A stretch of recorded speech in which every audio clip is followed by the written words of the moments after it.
हाँ तो जय हिंद दोस्तों।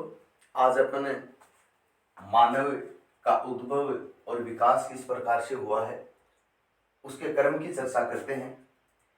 देखो, सबसे पहले बात करें अपन की मानव का विकास है वो लगभग 15 मिलियन वर्ष पूर्व हुआ है। कितने वर्ष पूर्व है?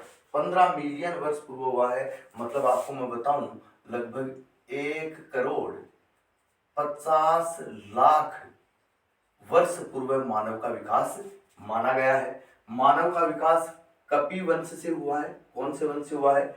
कपि वंश से हुआ है। बोले तो गोरेला है, चिंपैंजी है, ओरंगटून है, ये वर्तमान में प्रजातियां हैं, इनसे मानव का विकास माना गया है। ठीक है। उस विकास के क्रम में सबसे पहला जो मानव की तरह दिखाई दिया उसको क्या कहा गया?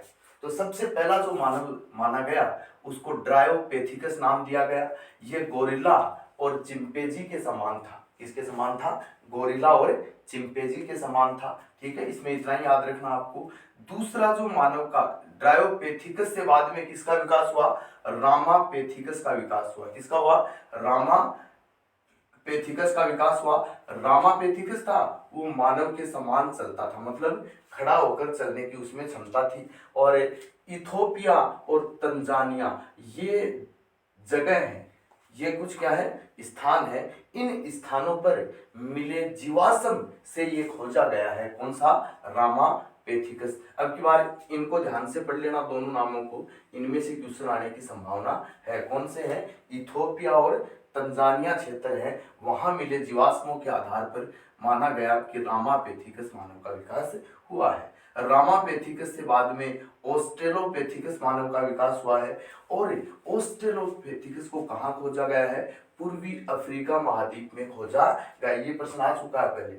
पूर्वी अफ्रीका महाद्वीप में खोजा गया है। किसको? ऑस्ट्रेलोपेथिकस को। और इसके मस्तिष्क की जो क्षमता थी वो 400 से 600 सीसी थी। याद रखना, क्रेनियल पावर इसका कितना था? क्रेनियल कैपेसिटी कितनी थी इसकी? 400 से 600 सीसी थी। ठीक है।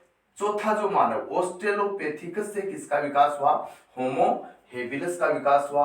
होमो हेबिलस है उसको याद रखना, अफ्रीका महाद्वीप में खोजा गया। कौन से महाद्वीप में खोजा गया? अफ्रीका महाद्वीप में खोजा गया। इसकी मस्तिष्क क्षमता थी वो 650 से 800 सीसी थी। कितनी थी? 650 से 800 सीसी थी। ये पिछले साल परीक्षा में आया है, 2024 बोर्ड एग्जाम में एक क्वेश्चन आया है। इसकी होमो हेबिलस की मस्तिष्क क्षमता कितनी थी? 650 से 800 सीसी। इन दोनों में से आया कोई सा भी। होमो इरेक्टस अगला मानव क्या माना गया? होमो हेबिलस से किसका विकास हुआ? होमो इरेक्टस का विकास हुआ। और इसको होमो सेपियंस का पूर्वज माना गया कि होमो सेपियंस है उसका विकास किससे हुआ है?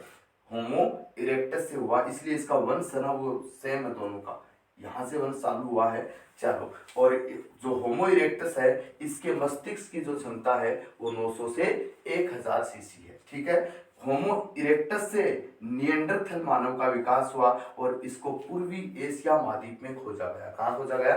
पूर्वी एशिया महाद्वीप में खोजा गया। इसके मस्तिष्क की जो क्षमता है वो लगभग 1200 से 1400 सीसी है। मस्तिष्क इसका बड़ा था, 1200 से 1400 सीसी। ठीक है। निएंडरथल से बाद में क्रो-मैग्नोन मानव का विकास हुआ और इसको आधुनिक मानव का पूर्वज माना गया।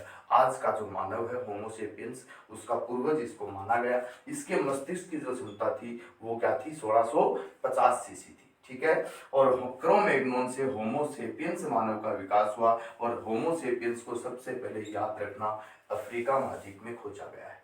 होमो सेपियंस को कौन से महाद्वीप में? अफ्रीका महाद्वीप में खोजा गया है। याद रखना, एक तो ये दो स्थान याद रखने हैं आपको, एक ये महाद्वीप याद रखने हैं कौन से को कौन से महाद्वीप में खोजा गया है, एक इनके मस्तिष्क की क्षमता ये याद रखनी है। हर साल इनमें से क्वेश्चन आता है, एक पक्का आता है। ठीक है। और याद रखना होमो हेबिलस को है ना टूल मेकर कहा गया। क्या कहा गया था? होमो हेबिलस को टूल मेकर कहा गया। ठीक है। ओके बेटा जी, आज के वीडियो में मात्र इतना ही। धन्यवाद।